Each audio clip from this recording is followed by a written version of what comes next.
আমার সাথে দেখা করার কথা তুমি বলেছো? বলেছি বাবা, সমীর তোমার সঙ্গে দেখা করার জন্য এক্ষুনি চলে আসবে।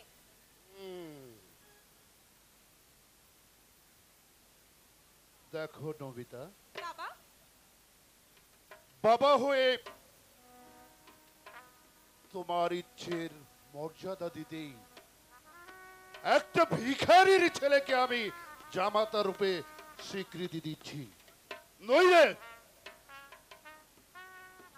ওই ওই ভিখারির বাচ্চাটা অগ্নিশ্বর রায়ের চৌখাট পারানো তো দূরেরই কথা, তার চোখে চোখ রেখে কথা বলার সাহস হতো না। বাবা, আজ তোমার কারণে ওই ভিখারির বাচ্চাটা হচ্ছে আমার ঘরের জামাই। আমি জানি বাবা, আমি জানি তুমি আমাকে খুব ভালোবাসো, তাই তো আমার কোনো ইচ্ছেকেই তুমি একেবারে ফেলে দিতে পারো না। তা ঠিক।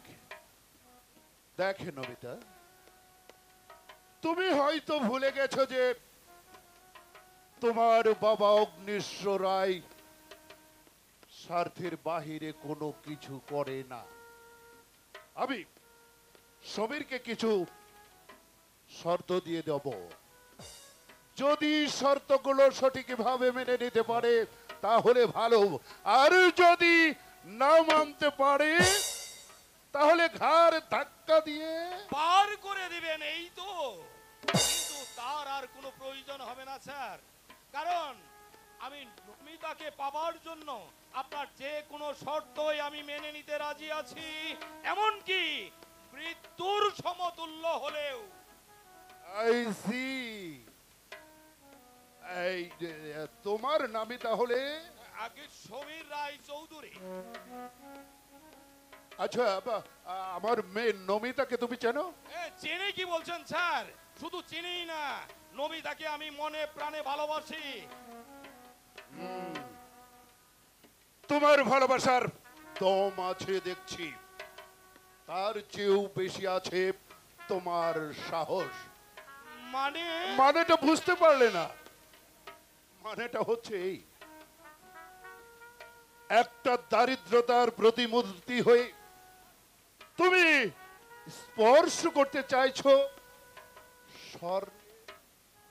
স্বর্ণের পরশমণি। সাহস না থাকলে কি আর হয়?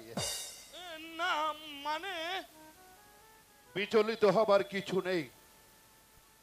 আমি আমি তোমাকে অপমান করার জন্য ডেকে পাঠাইনি। তোমার জীবন বৃত্তান্ত সহ তোমার ফ্যামিলির ব্যাকগ্রাউন্ড আমি সব কিছু জেনে নিয়েছি। একমাত্র মেয়ের জামাই হবে তুমি, তাই একটু খোঁজ খবর না নিলে কি হয়? একটা ভিখারির ঘরে জন্ম নিয়ে ভালোবেসেছ আমার আদরের মেয়ে নমিতাকে। বাবা, বাবা মানে ওয়েট ওয়েট মাই ডটার, এর মধ্যে তুমি কোনো কথা বলতে আসবে না। মানে না মানে বাবা, আমি আমি বলছিলাম কি সমীরকে যেন অপমান করা না হয়, এই তো? হ্যাঁ বাবা। আমি তো কাউকে অপমান করছি না। চরম সত্য কথা বলাকে কেউ যদি মান অপমানের প্রশ্ন তোলে তাহলে আমার কিচ্ছু যায় আসে না। শোনো সমীর, বলুন স্যার। আমার নাম অগ্নিশ্বর রায়। উলিয়ার স্ট্রিট বেগার থেকে নিজের বুদ্ধি আর অধ্যাবসায় দিয়ে আজ আমি সমাজের লুপ্ত প্রতিষ্ঠিত অর্থ, সম্পদ, যশ, খ্যাতি, সম্মান যা কিছু আছে, এই দারিদ্রের 7 পুরুষ আমার কোনোদিন চৌখাটে টিকেতে পারবে না। চোখ তুলে তাকাবার সাহস পর্যন্ত পাবে না। আমি জানি স্যার। তুমি বোধহয় এও জানো যে সাত মহলের ইবারত গড়ায় বিশাল এই সাম্রাজ্যের উত্তরাধিকারী আমার একমাত্র কলিজার টুকরো নমিতা। বাবা হ্যাঁ, জি জানি স্যার। তারপরও এই নমিতাকে ভালোবাসার দুঃসাহস হলো কি করে? শ্রেণীর সংঘাত আর বিভেদ বিবেচনা করে তো ভালোবাসা হয় না স্যার। ভালোবাসায় সাম্যতা বন্টন থাকলে কোনো ভালোবাসায় সংঘাতের সৃষ্টি হতো না। তাছাড়া নমিতার সঙ্গে আমার যখন পরিচয় হয় তখন আপনার সম্পর্কে আমার ভালোভাবে জানাও ছিল না। এখন যখন তুমি সবকিছু জানতে পেরেছ তখন তুমি আরো কিছু ভালো করে জেনে নাও। দারিদ্রকে আমি বড় ঘৃণা করি, তাই নমিতাকে পেতে হলে তোমার অতীতকে চিরদিনের জন্য মুছে ফেলতে হবে। শুধু তাই নয়, তোমার আপন জনদের সাথে তোমার সম্পর্ক ছিন্ন করে ফেলতে হবে। সেই সাথে তোমাকে নতুন করে নতুন ভাবে জীবন শুরু করতে হবে, যে জীবনের ভাগ্য বিধাতা হবে এই Agnishwar Roy. Sir wait me finish my boy. নোংরা দারিদ্রতায় ভরা অঝোপাড়া গায়ে তোমার যা অর্থ সম্পদ আছে তা তুমি সব কিছু বিক্রি করে দিয়ে সেই অর্থগুলো তুলে দিবে আমার হাতে। স্যার আর কোনোদিনও তুমি সেখানে ওই অঝোপাড়া গায়ে তুমি ফিরে যেতে পারবে না। স্যার মনে রেখো, এই শর্তের আড়ালে অপেক্ষা করছে রাজকন্যা সহ এই অগ্নিশ্বর রায়ের সম্পূর্ণ রাজত্ব। কিংবা সমীর, বাবার প্রস্তাবে তুমি রাজি হয়ে যাও। আচ্ছা ঠিক আছে স্যার, আমি আপনার সব শর্ত মেনে নিলাম। আমি আপনার কথা মতোই কাজ করব। ওকে ওকে মাই বয়, ওকে, ইউ আর গো নাও। এখন তুমি আসতে পারো।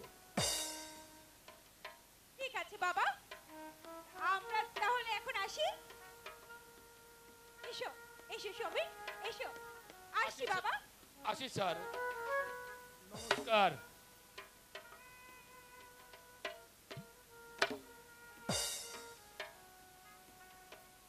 যাক, সমীর যদি তার শর্তগুলো রক্ষা করতে পারে তাহলে আমি তাকে একমাত্র মেয়ের জামাই হিসেবে মেনে নেবেন, এই তো স্যার? হ্যাঁ, ঠিক বলেছো ম্যানেজার, তুমি ঠিকই বলেছো। কথা যখন আমি দিয়েছি, কথা আমি রক্ষা করবই। কথা দেওয়ার প্রতিশ্রুতি রক্ষা করার মধ্যে অনেক ব্যবধান স্যার। আজ কথা রক্ষার জন্য আপনি ব্যস্ত হয়ে পড়েছেন, অথচ আমার ছেলের সাথে নমিতার বিয়ে দেওয়ার যে প্রতিশ্রুতি আপনি করেছিলেন সেটা বেমালুম আপনি ভুলে গেছেন। না ম্যানেজার, সেটা আমি ভুলে যাইনি, কিন্তু এই কি করব ম্যানেজার, আমার একমাত্র কলিজার টুকরো মেয়ে যে ওই সমীরকে হঠাৎ করে ভালোবেসে ফেলবে এ আমি স্বপ্নেও ধারণা করতে পারিনি। আর তাই বাধ্য হয়ে আমি আমিও আমার মেয়ের প্রস্তাবটা মেনে নিয়েছি। কিন্তু স্যার, আপনার এতদিনের লালিত স্বপ্ন আপনি এইভাবে ভেঙে দেবেন? মেয়ের খেয়াল খুশির মূল্য দিতে গিয়ে চরম সর্বনাশের হাতে তাকে তুলে দেবেন? নমিতা আবেগের বসে ভুল করতে পারে, কিন্তু আপনি এভাবে বলছো কেন ম্যানেজার? স্যার, সমীর শিক্ষিত, দেখতেও স্মার্ট, যে কোনো সোসাইটি তাকে মানিয়ে নেওয়া যাবে। আর সে বড় কথা হচ্ছে ওরা দুজনকে ভালোবাসে। আমার ছেলেও তো নমিতাকে ভালোবেসেছে স্যার। দেখতে সুন্দর, ওই সমীর বাবুর চেয়ে কোনো অংশেই কম নয় স্যার। কথা সেটা নয় ম্যানেজার। নমিতা যদি তোমার ছেলেকে ভালোবাসতো তাহলে আর কোনো আমারও আপত্তি থাকতো না। তাই বলে আহ, বাদ দেন তো ম্যানেজার এসব কথা। ছেলে মেয়েদের সম্পর্কের কথা বলে মন খারাপ করবে না। এদের সম্পর্ক না হলেও আমার তোমার সম্পর্ক তো ভেঙে যায়নি। তুমি আমার ছেলে, এখনো আছো, ভবিষ্যতেও থাকবে। তাই তো আমি তোমাকে যা বলছি তাই করো, আর তুমি মন দিয়ে সবকিছু দেখাশোনা করো। স্যার, দেখবে সবকিছু ঠিক হয়ে গেছে। এসব চিন্তা তুমি মন থেকে একেবারে চিরতরে মুছে ফেলো। আমি একবারে ব্যাংকে গিয়ে ব্যাংক অ্যাকাউন্ট গুলো দেখে আসি। আচ্ছা।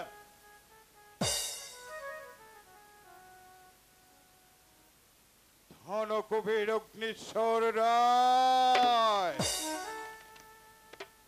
আমার স্বপ্নকে ব্যর্থ করে তুমি আভিজাত্যের স্বপ্ন সাগরে সাঁতার কাটছ। আমি কালকে উঠে হয়ে তোমাকে সেখানেই জমা মারবো। জেগে উঠে তুমি যেদিকেই তাকাবে দেখবে শুধু অন্ধকার আর অন্ধকার। আমি এই সন্দীপ ঘোষাল তোমার সমস্ত বিষয় সম্পত্তিকে আমি নিলামে উঠাবো।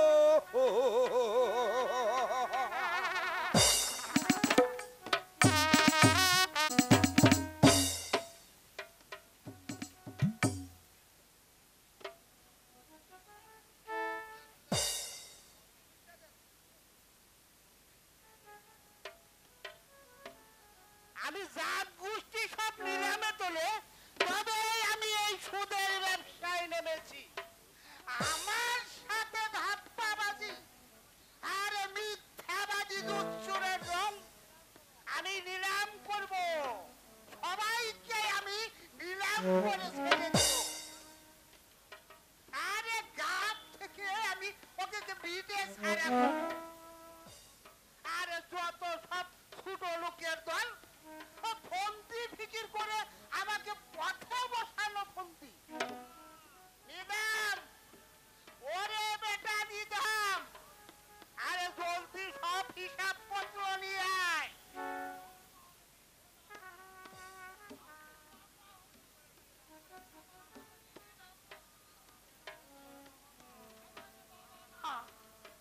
পন্ডিতে থেকে ধর্মের গোষ্ঠী গুনে ভেবে চিনতে তবে আমার নাম রেখেছে নিধিরাম বসু। আরে চুপ হারামজাদা, তুই নিদামি হস আর নিদিরামি হস, তার কথা তো সেটা নয়। আসল কথা হচ্ছে আমার ব্যবসা, বুঝলি? মা লক্ষ্মীর কৃপায় যে ব্যবসায় আমার ফুলে ফেপে উঠেছিল, সেই ব্যবসায় আমার ওই নিলামে উঠতে বসেছে গত এক মাসে। আর যাদেরকে টাকা দিয়েছি, যারা বন্দুকি জিনিসপত্র ছাড়িয়ে নেওয়ার কথা, তাদের একজনও তো টাকা দেয়া তো দুরস্থা আমার সীমানায় পা পর্যন্ত রাখিনি। ওদেরকে রেশন বাকি দিয়ে দিয়ে তুই তো আমার কারখানা শূন্য করে ফেলেছিস হারামজাদা। ভগবান মিথ্যে না বলা, আর কি করবো হুজুর? ওই ছোট লোকের বাচ্চারা এমনি ভাবে ধাপ্পাবাজি করবে, তাকে আগে জানতাম হুজুর। পাগল হব, আমি উন্মাদ হব। ওই শালাদের জন্য আমি আমি হার্ট স্ট্রোক করে মরব। আরে মিথ্যাবাদী হারামখোরের দল, আমাকে পথে বসানো হচ্ছে। ভগবান মিথ্যে না বলা, ঠিক বলেছেন হুজুর। ওই শালারা শিয়ালে ধরা পাঠা দিয়ে এ ধর্মরাজের পুজো করতে চায়। মুখে বলে এক আর কাজের বেলায় আরেক। ওদের একটা শিক্ষা দেওয়া উচিত। শিক্ষাই দেব, আমি ওই হারামজাদারকে শিক্ষা দেব।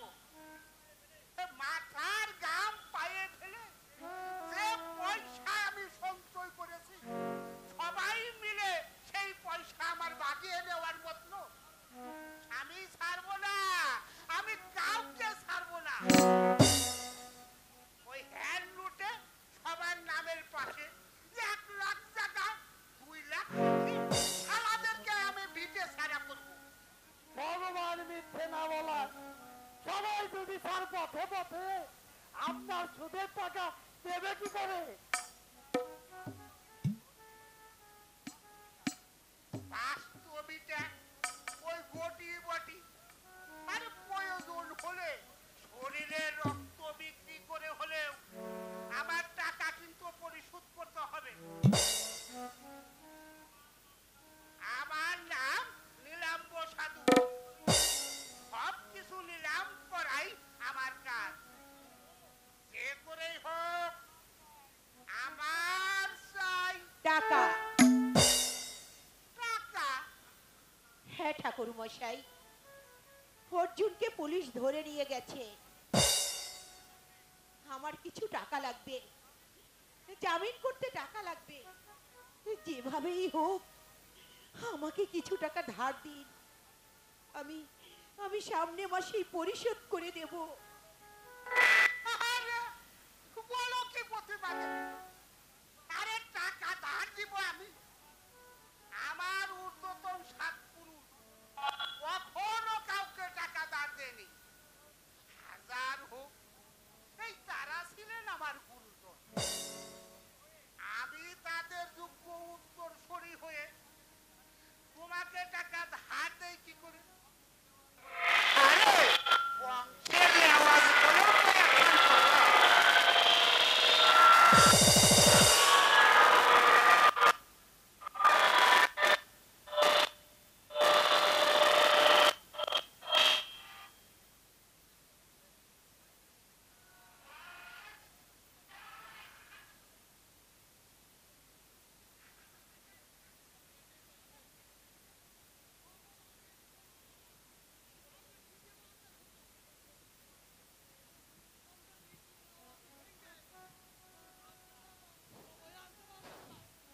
তাছাড়া তোমার ওই গুন্ডা ছেলেকে ছাড়িয়ে কি লাভ?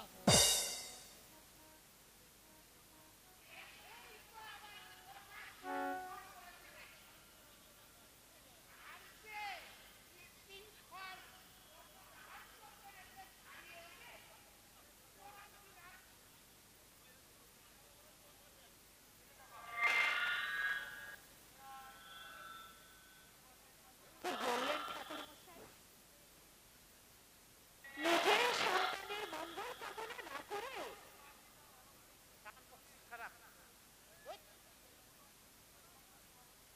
কোনো মাকে তার ঠিক করো।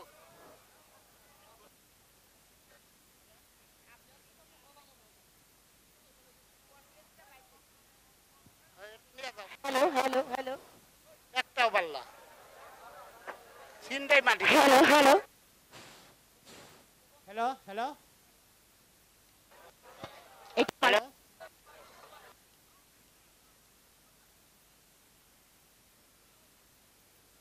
সন্তানের মঙ্গল কামনা না করে কোনো মা কি তার ভালো মন্দের চিন্তা করতে পারে?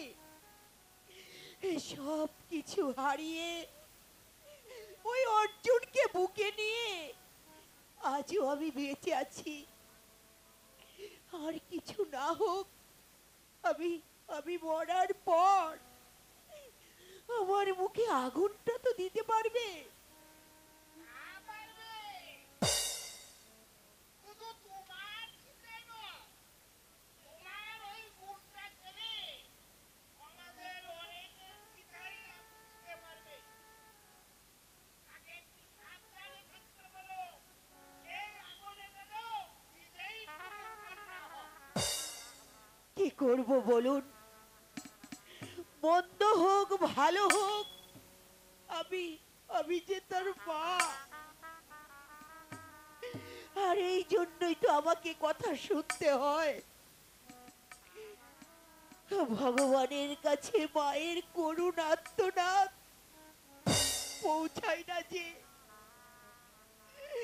হে ঠাকুর, আমার অর্জুনকে তুমি উগ্রপন্থা হতে মুক্তি দাও ঠাকুর, মুক্তি দাও। কিন্তু ঠাকুর যে কিছুতেই আমার কথা শুনছে না।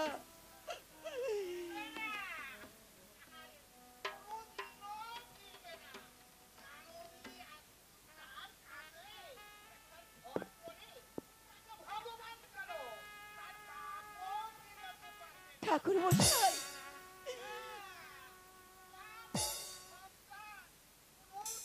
ভালো হবে না। ঠাকুর মশাই, অর্জুনের কথা বাদ দিয়ে আমাকে 2000 টাকা দিন। দেখি আমি জামিনটা করাতে পারি কিনা।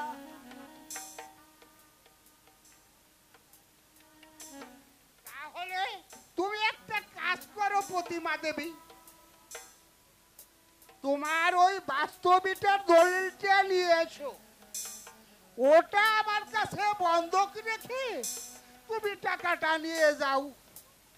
কি বলছেন ঠাকুর মশাই? আকাশ থেকে পড়লে যে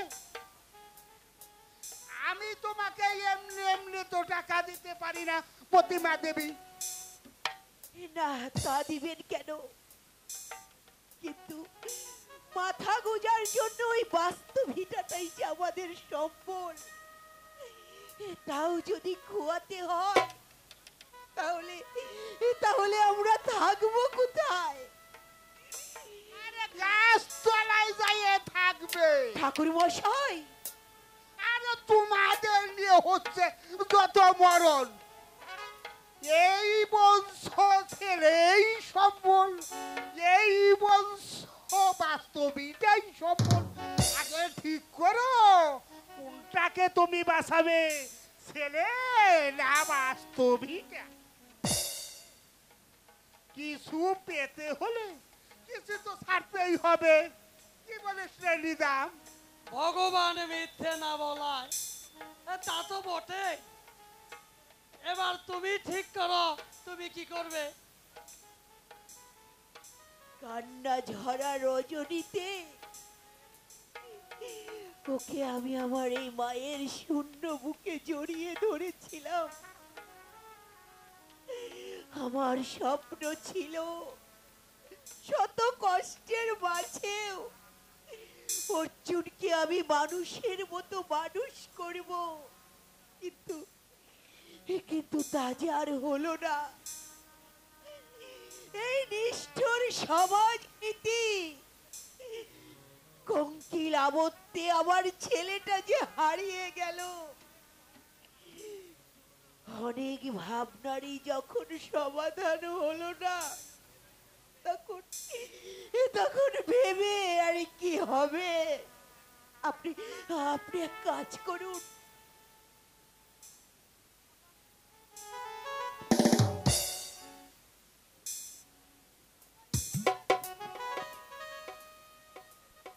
আমাকে আমাকে আপনি 2000 টাকা দিন।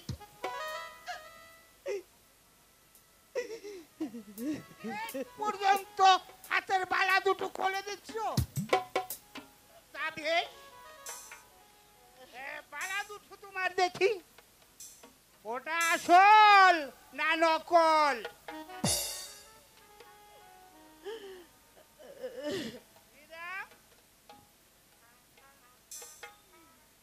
কি করব মশাই, অনেক সাত করে মা আমার বিয়ের সময় ওই বালা দুটো দিয়ে আশীর্বাদ করেছিল। শত অভাবের মাঝেও মায়ের শেষ চিহ্ন হিসাবে ওটাকে আমি আঁকড়ে ধরেছিলাম, কিন্তু আজ বাধ্য হয়ে ওটার মায়া ত্যাগ করেছি।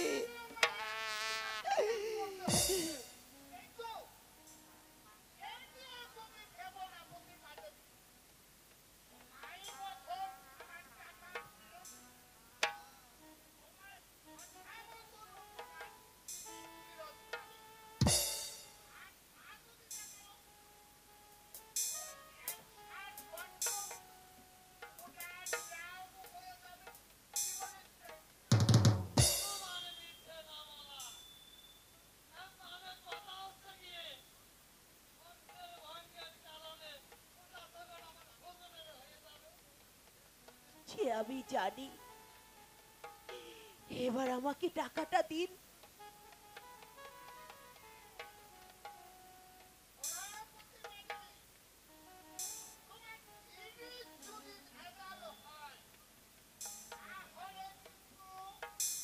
ওনি আপনাকে ভাবতে হবে না, আমি গরিব হতে পারি, তাই বলে প্রতারণা করতে পারি না। অবশ্যই ঠিক। আরে ছেলেটা গুন্ডা হলেও তুমি অবশ্যই এতটা খারাপ নও। ম্যাডাম, আগে হুজুর, টাকাটা দিয়ে দে।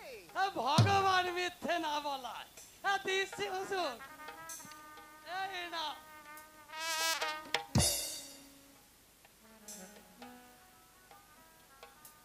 ঠাকুর মশাই, যদি পারেন তাহলে ওই বালা দুটো অক্ষত রাখবেন। মায়ের শেষ স্মৃতি যেন, যদি পারি তাহলে তাহলে টাকা দিয়ে আমি ফিরিয়ে নিয়ে যাব। আমি